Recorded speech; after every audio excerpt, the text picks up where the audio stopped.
Hey y'all, happy Wednesday. Mom's, she's got it. We're going to start with her today.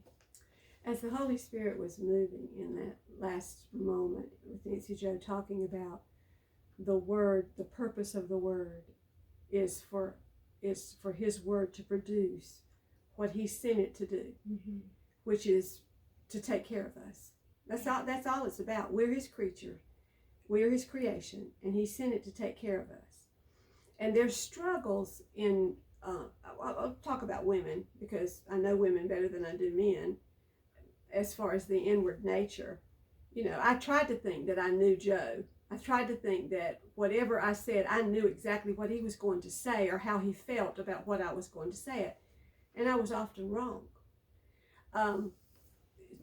Our struggle, we are constantly trying to be validated. In that I want you to know I'm right.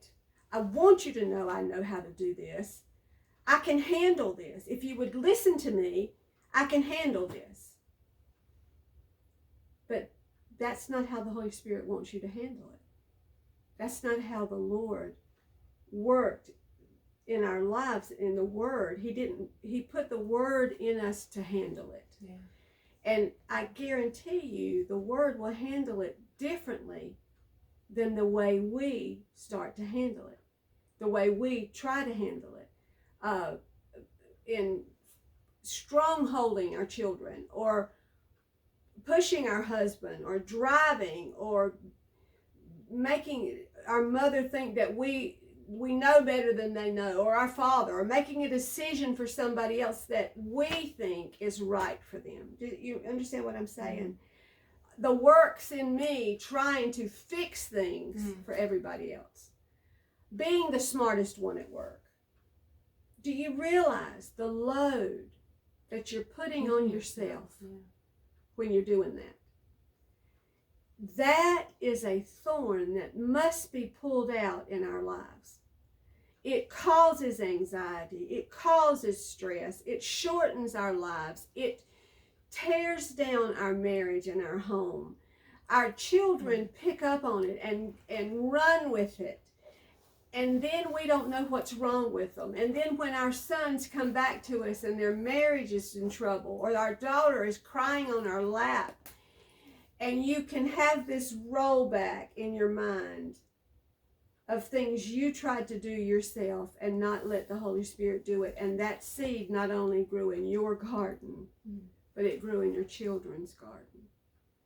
I realize I'm 68 years old and I think differently about things than I used to think about them. I don't have to win because the Holy Spirit's already won. I don't have to be the one that brings the medal home because when Jesus rolled away the stone, it was triumphant. And I win.